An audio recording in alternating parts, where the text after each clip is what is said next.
அப்படிங்க நேரம் வச்சுக்கிட்டியா? கை மறைக்கிறான்னு பார்த்துக்கிட்டியா? இல்லை. இன்னைக்கு காலையில் வந்துட்டு நாங்கள் நாட்டு மீன் வாங்கியிருக்கோம். இந்த வருஷத்தில் முதல்ல இப்போ தான் வந்துட்டு நாட்டு கெண்டை மீன் சாப்பிட்றோம். இன்னைக்கு காலையில் வந்துட்டு வாங்கினோம். பாருங்க அதான் சுத்தம் பண்ணிட்டு இருக்கேன்.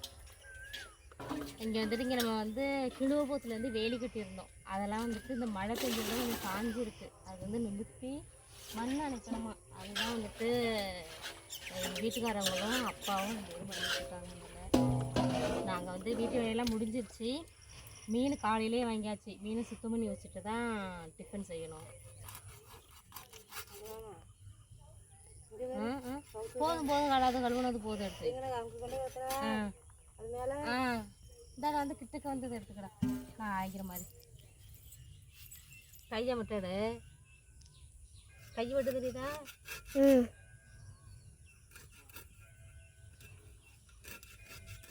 இதை விட கொஞ்சம் பெருசாக இருந்ததுன்னா கட் பண்ண கொஞ்சம் கஷ்டமாக இருக்கும். இது அந்த அளவுக்கு இல்லை. உயிரோடு இருந்துச்சு இது தண்ணிக்குள்ளே அப்படியே.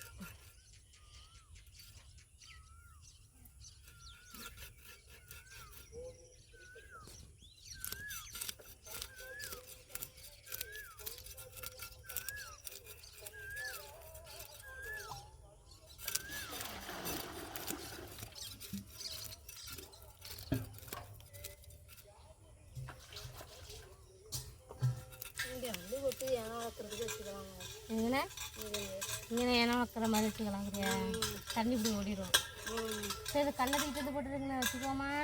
கல் எந்த கல்? இதோ கல்லில் கிடக்கு. தூக்கிட்டு இருந்து எப்போவுமே வெயில் தான் இல்லை. காலை டயத்தில் வர லேட்டாகனா வருது. சரிலா இருக்குங்க வளர்க்குது. அங்கே ஏன் தெரியுது. சரி ஆமாம். சத்தம் சத்தம் சத்தம். அங்கே டிவி இருக்கான். அதனால பேட் வந்து இங்கே விளையாடுறாங்க. இதுக்குள்ள அங்கே டிவி சுத்தமாக வந்து டிவி இருக்குங்கிறதுனால இந்த ரூமுக்குள்ளேயே பால் போட்டு பேட் அடிச்சுக்கிட்டு இருக்காங்க. இன்னைக்கு காலை சமையல் வந்து எங்கள் வீட்டில் இடியாப்பம் தேங்காய் பால் தான். இது வெள்ளம் ஏலக்காயெல்லாம் போட்டு தேங்காய் பால் நிறையா இருக்குது. அடுப்பில் வந்து இங்கே இடியாப்பம் பிடிச்சி வச்சுருக்கேன். லாஸ்ட்டு வந்துட்டு கொஞ்சம் மாவு இருந்ததா அப்படியே சின்னதாக பிடிச்சி வச்சுருக்கேன். அது கொழுக்கடை மாதிரி நல்லாயிருக்கும் உப்பு போட்டிருக்கிறதுனால அதை வச்சுருக்கேன். கையில் ஒட்டாமல் வந்துருக்கு, வெந்துருச்சு. நான் வந்து இது மாதிரி பிளேட்டில் ஊற்றி வச்சுட்டேன். ஒன்று ஒருத்தர் கொடுத்துடலாம் அப்படின்னு சொல்லிட்டு இடியாப்பம் அப்படியே எடுக்க வேண்டியதான். இதான் காலை சமையல் சாப்பிட்டுட்டு அடுத்தடுத்து என்ன பண்ணுறோங்கிறத நீங்கள் அடுத்தடுத்து பார்க்கலாம். எங்கள் ஊரில் இன்றைக்கி சடவுனா என்னன்னு தெரில. கரண்ட் கரெக்டாக 9 கரண்ட் அங்கெல்லாம் இருக்கேன் தெருவில். நமக்கு மட்டும் தான் போயிருக்கு. 9 மணிக்கான கரண்ட் போயிருக்கு. வருதா என்னன்னு தெரில. சடவுனாக இருந்ததுன்னா நாங்கள் செத்துட்டோம். எங்களுக்கும் சடவுன் தான் போகிறோம் இன்னைக்கு. பார்ப்போம். எங்கள் வாயிலெல்லாம் நல்ல வார்த்தையாக வராது. கரண்ட் இல்லைன்னா இப்போ அப்படி தான் இருக்குது மனநிலை. இதில் என்ன நல்லா பாருங்க. நல்லா மீன் குழம்பு வச்சு சாப்பிட்டுட்டு காய வச்சுட்டு கிடந்தோம். திடீர் மழை. சீயக்காவுக்கு குளியல் குடிக்கலாம் காய வச்சுருந்தோம். வந்து போது நான் அவசரம்னு அள்ளிக்கிட்டு குளியல் பொடி சீயக்காய் துணியெல்லாம் அள்ளிக்கிட்டு இருக்கிறோம். இதில் வந்து இதுக்கு ஒரு குடும்பம். அதனால் படி வாங்கிடுச்சு. என்ன சீயக்காவுக்கு ஸ்பீடாக அல்ற நேரம் வந்து சீட்டு வச்சு விடுதாமா. அதான் அடி ஒரு அடியை போட்டு ஒன்றா கலந்துல இல்லை ஒன்றாவது கோடை மலை அழுப்பாக இருந்துச்சுண்ணா.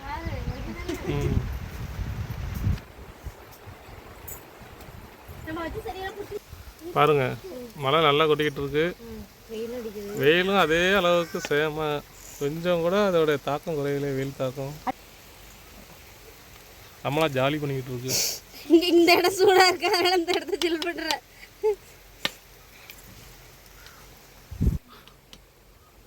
மகி வந்து இப்போ ஒரு 4 துண்டு டெய்லி 4 துண்டு மகிக்காக காலியாகுது. சளி எல்லா துண்டையும் போட்டு இது பண்ணி விட்டுற. இல்ல அது மிது இதுதான்மா புள்ளது. மகி இந்த கொலுசை போட்டு பாரு மகி. உனக்கு கரெக்டாக இருக்கா? அன்னைக்கு புதுசாக எடுத்தனைக்கு மகி நான் மறந்துட்டேன் மகி. உங்களை போட்டு பார்க்க சொல்ல. என்ன போடு அங்கே நின்று போட்டு பாரு. போடு வை மழையில் பெருசாக இருக்கான்னு போடுவோம். பெருசாக தான் இருக்கும் போல. கலந்துட்டுல இப்போ மகிக்கு கொலுசை போடும். இது எந்திரி நல்லா நான் சேமா கொடுத்து விடு. இப்படி இப்படி இப்படி இப்படி போடு, இப்படி போடு. இப்படி நல்லா சேமா.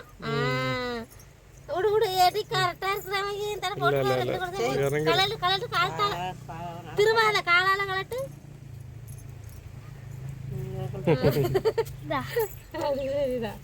ஆனா அழுத்தமா தெரியுதும்ல பாப்பா காலில் கிடக்குறப்ப. எல்லாரும் நாங்கள் அழுக்கா இருக்கும். மழை பெஞ்சிட்டு இருந்துச்சு, தூர்ந்துச்சு. உள்ள வந்தோடனே ஏதாவது ஸ்நாக்ஸ் கேட்டாங்க. இதுதான் நம்ம மண்ணே மாமி மசாலாவில் கொடுக்குற கூழ் வத்தல். அப்புறம் இது கில்லு வத்தல், இது வந்து கூழ் வத்தல். அதை வந்து அப்படியே எண்ணெயில் பொரிச்சு கொடுத்து விட்ருக்கோம். ஸ்நாக்ஸாக சாப்பிட்டு இருக்கோம் மலைக்கு. நல்லா இருக்கும். முருகன் நல்லா தாடா. அவன் அதுங்களே பேசிடுங்க.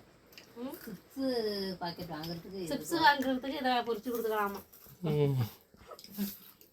மிது சொல்றது பொரிச்ச எண்ணெயிலே பொரிப்பாங்களாம். அது ஃப்ரெஷ்ஷாக பொரிப்பாங்க. அது உண்மைதான். அப்புறம் சிப்ஸ் வாங்கிட்டு மழை இப்போ பெஞ்சதுல என்ன மழை வெளியில் இருந்த பாரு என்ன வேர்வை அடிக்குது.